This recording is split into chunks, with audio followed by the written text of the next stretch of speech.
ఈ వ్యక్తి పొలంలో కొట్టుకుంటా ఉంటే పులి కనపడిందంట. ఏడుస్తా దాని దగ్గరికి వెళ్ళాడంట. ఎందుకు ఏడుస్తున్నావంటే, మరి నువ్వు పులివి కదా, నేనేం బతుకుతే ఈ కట్ల మీదనే బతకాలా, లేకపోతే నేను బ్రతికేది లేదు అంటే నీకు ఏ విధంగా నేను సహాయం పడాలో చెప్పు. ఈ అడవికి నేను రాజుని, రోజు ఒక మోపు కొట్టుకొని పోతున్నాను, కానీ ఆ మోపు మోసలకి నా పరిస్థితి పని అయిపోతుంది.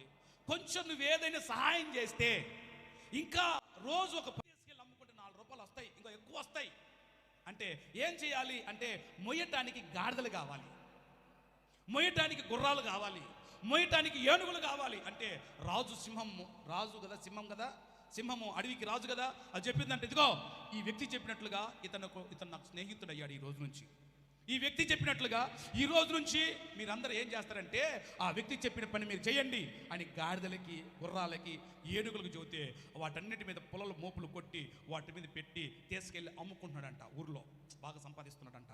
ఒకరోజు తన భార్య అడిగిందంట, ఏమయ్యా ఒకప్పుడు 5 రూపాయలు 10 రూపాయలు సంపాదించే వాళ్ళం కదా మనం, ఈ రోజు ఏంది ఇంత బాగా సంపాదిస్తున్నావు, ఇప్పుడు రోజుకు 50 రూపాయలు 60 రూపాయలు ఇంటికి తెస్తున్నావు ఏంది అంటే ఆయన అన్నాడంట, అడవిలో సింహం అనే ఒక రాజు ఉన్నాడు, ఆయన నాకు సహాయం చేశాడు, కొంతమందిని కొన్ని జంతువులని నాకు ఇలాగా ఏర్పాటు చేసి పొలాల్ని అడవిలో నుంచి ఊర్లోకి తీసుకెళ్ళడానికి సహాయం చేస్తున్నాడు.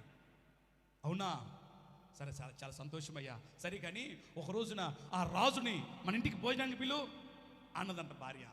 ఎవరు ఏమేమనుకుందంటే, అడవిలో రాజు ఉంటాడు కదా, ఆ రాజు ఏమనుకుంది, వెళ్ళిపోయి ఈయన ఏం చేసిందంటే, రాజా ఒకసారి మా ఇంటికి భోజనానికి రావా అంటే ఈ సింహం రాజు అన్నాడంట, సరే స్నేహితుడా నువ్వు ఏది చెబుతా అది చేస్తా, నువ్వు సంతోషంగా ఉండటమే నాకు కావాలా. ఎక్కడ సంతోషం చూద్దాం చెప్పరే. ఈ పొలాలు అమ్ముకుంటున్నాడు, బాగా సంపాదిస్తున్నాడు, చక్కగా ఉన్నాడు, వీళ్ళిద్దరి స్నేహం బాగా పెరిగింది, బాగానే సమకూర్చాడు. ఒకరోజు భార్య అడిగిన కోరిక ప్రకారంగా ఆ సింహం అనే రాజు ఇంటికి వచ్చాడంట. ఈమె చక్కగా భోజనం చేసి అక్కడ బలిపెట్ట ఆ టేబుల్ మీద పెట్టేసరికల్లా వామ్మో సింహం అని చెప్పేసి అదురుపోయి పక్క వెళ్ళిపోయింది. పిచ్చిదానా, నా స్నేహితుడు ఏం చేయడు, నేనేదో రాజు అంటే అడవిలో మనిషి ఎవడు అనుకున్నాను, కానీ సింహాన్ని తీసుకొచ్చో మనుషులను తింటది, ఇది జంతువులను తింటది, దీనికి మంచి చెడు తెలియదు అని గబగబా 4 మాటలు వాగేసిందంట సింహం ముందు. వాగేసరికల్లా ఈ వ్యక్తి స్నేహితుడా రాజుతోటి సింహంతో అంటున్నాడు, ఏం బాధపడమాక, నా భార్య అనే మాటలు పట్టించుకో మాకు స్నేహితుడు అంటే సర్లే అని చెప్పి ఇద్దరు కూర్చొని భోజనం చేశాడు. సింహం రాజు దాన్ని వెళ్ళిపోయింది, ఈయన దాన్ని కూడా ఉన్నాడు.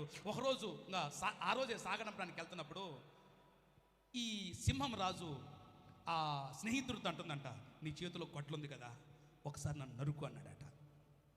ఏంటిది